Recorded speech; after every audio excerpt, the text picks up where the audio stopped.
So the balance sheet, this is generally the first document you're going to see on your financial report. And the big thing is really, what are our bank balances as we sit today? So we have your operating account in one column. We've got our reserve accounts in another column. And we have these in separate columns because sometimes you have an operating account or two or three. Same with reserves. You may have a reserve account and a couple of CDs. So it breaks them out individually if you have multiple, but also keeps them in the same column so you can see what the total asset in operating reserve and then your total balance. The prepaid assessments are on this account globally, looking at who paid their dues early. If in most situations, this is people generally paying, this is June, so they're paying their July dues on the 25th or 26th. We receive it, but it's not due to the association yet, so it shows up on here. And then in July 1st, it automatically removes from prepaid to dues owed. The next section that you want to look at is your revenues and expenses. So the reports are going to have what you've spent that month. It's going to show how that compares to a budget, and then you look at the year to date.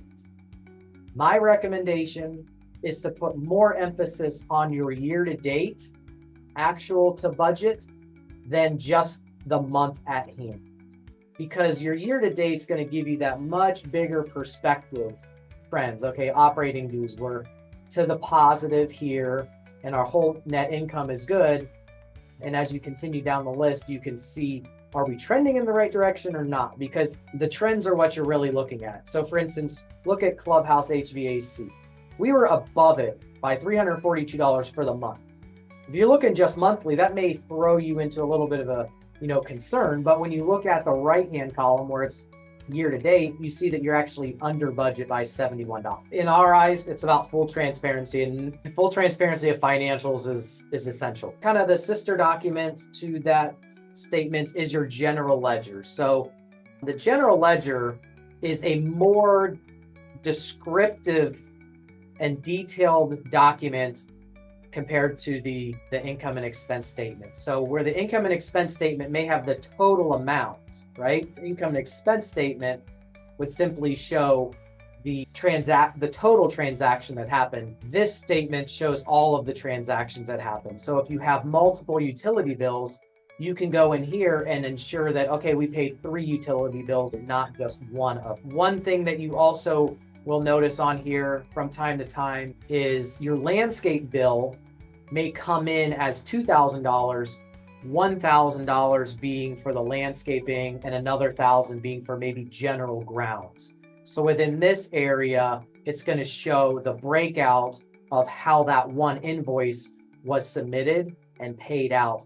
And you can find those details based off of the ledger IDs and invoice numbers that get attached. But where I say, the task at hand and to get you through the 10 minutes, through this in 10 minutes is look at your income and expense statement.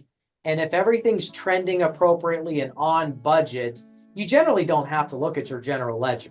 You really only go to the general ledger when you say, what is this expense for? Or why is this category heavy this month or this 6-month period? You then go in here and just look at that one category to learn more about it. The next element in order of our financials is your AR aging, so your accounts receivable aging report. This is simply a delinquency list. Who hasn't paid their dues and for what reason? It'll show you a distribution of timeline on here, so you know what to be, if you're to be concerned about balances starting to carry over for a long period of time. Breakouts are also the total amount they owe and what they owe for. So assessments are your dues, late fees, if someone hasn't paid an architectural. So we want to have detail in here so you can understand the position that the association's in. You can look at your collection status. So for this person, we sent one notice.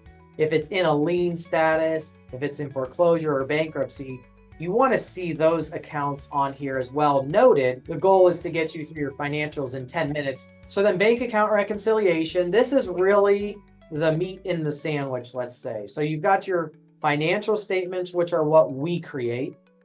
And then you have your bank statements, which are what your financial institution creates.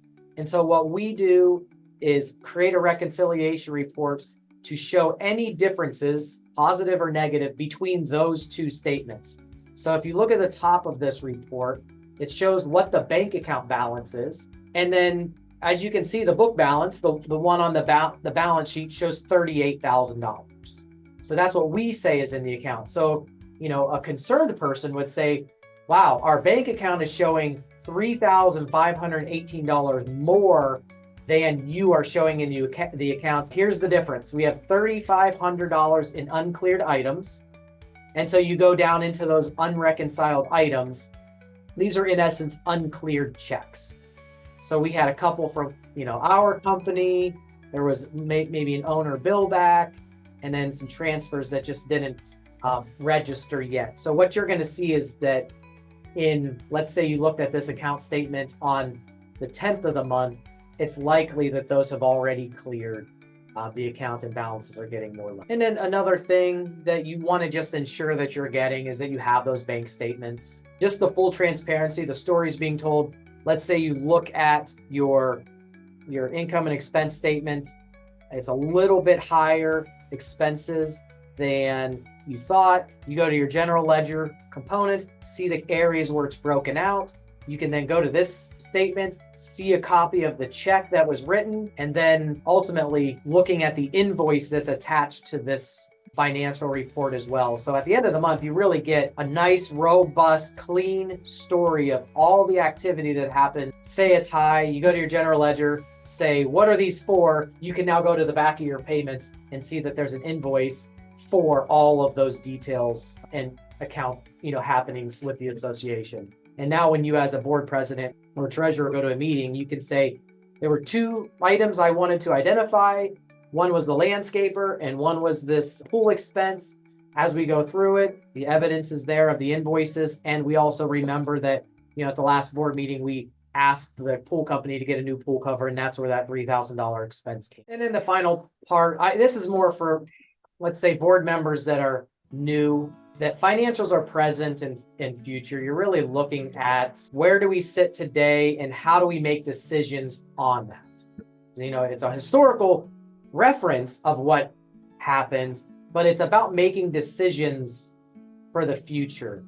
And so if you get a new board member and they don't like what the financials look like from last year, the focus should be on what is the current position, what is our budget, and what decisions are made going forward. That is an accurate reflection, and that board of directors that was, on the board at the time was the one that approved it. And so it's a waste of time to go back and dwell on the past decisions. The focus should be the direction the association should be going today.